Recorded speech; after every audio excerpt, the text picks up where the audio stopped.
আমি আজকে গাঙ্গের বাজারে যাচ্ছি আর অনেক দিন যাবত এই ধরনের ভিডিও আমার এই পেজে আপলোড করা হয় না, তাই এটা আপলোড হচ্ছে আজকে। আর চলেন দেখি যে গাঙ্গের বাজারে রমজান মাসের বাজারের কি অবস্থা। গাঙ্গের বাজারে আসতে সারি সারি কিছু ইফতারের দোকান চোখে পড়ে।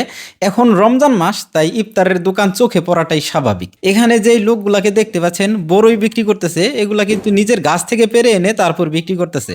তারপর এখানে প্রচুর পরিমাণে বাজার আপনারা দেখতে পারবেন যেগুলো একদম অর্গানিক।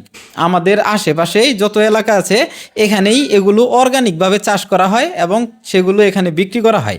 আর এখানে এই গাঙ্গের বাজারে আমি যখন আগে ভিডিও করেছিলাম তখন অনেক অনেক রেসপন্স আমি এখান থেকে পেয়েছিলাম।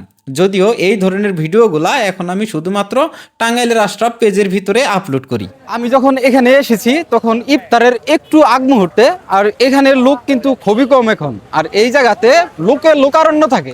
আপনারা অনেকেই জেনে থাকবেন গাঙ্গারে কিন্তু একটা হাট ছিল, সেই হাটটি এখন আর হয় না।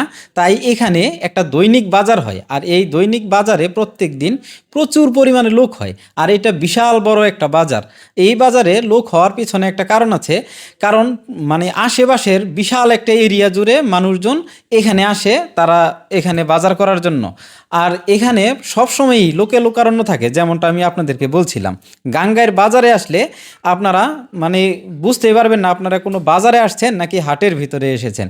আসলে যেমনটা আমি মানে আগের বারও আপনারা দেখছেন এখানে কত লোক থাকে এই বাজারটাতে। আর এখানে অনেকে আপনারা দেখতে পারবেন যারা হচ্ছে একদম নিজের ক্ষেতের বা নিজের জমির থেকে চাষ করা সবজি তারপর এখানে এনে বিক্রি করতেছে। তারপর এখানে প্রচুর পরিমাণে কলা থাকে, যদিও আজকে কলা অনেক কম। আর এখানে পান সুপারির আলাদা আলাদা সেপারেট এরা বসে, খুব ভালো লাগে। আর আমরা এখন যেই দিকে যাচ্ছি এটা হচ্ছে একটা মাছের বাজার।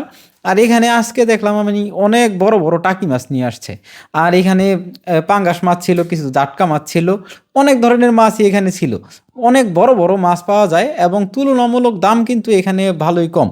এই মাছের বাজারের পরে আছে দুধের বাজার, কিন্তু দুর্ভাগ্যবশত এখানে আজকে দুধ নাই, মাত্র অল্প কিছু দুধ আছে।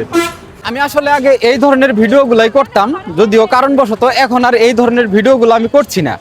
আপনারা এই ধরনের ভিডিওগুলা আমার টাঙ্গাইলের আশরাফ ফেসবুক পেজের মধ্যে পেয়ে যাবেন, সেটাতে অনেকেই যুক্ত আছেন। যারা যুক্ত নাই আশা করি সামনে ভিডিও গেলে অবশ্যই একটা ফলো দিবেন।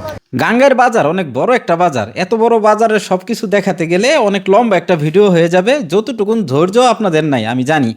আর ভিডিওর এই পর্যায়ে আমি একটা কথা বলতে চাই, সেটা হচ্ছে যে একটা মানুষ যদি ভালোভাবে চলাফেরা করে, ভালো ভিডিও বানায়, তারপর হচ্ছে ভালো পাবলিকের রেসপন্স পায়, তার পেছনে আপনারা কিসের জন্য লাগেন? অনেকেই আছে যারা হচ্ছে আমার পিছনে লেগে আছে, তাদেরকে বলতেছি ভাই আপনারা আমার পিছনে কেন লাগেন? আমি কি খারাপ ভিডিও বানাই?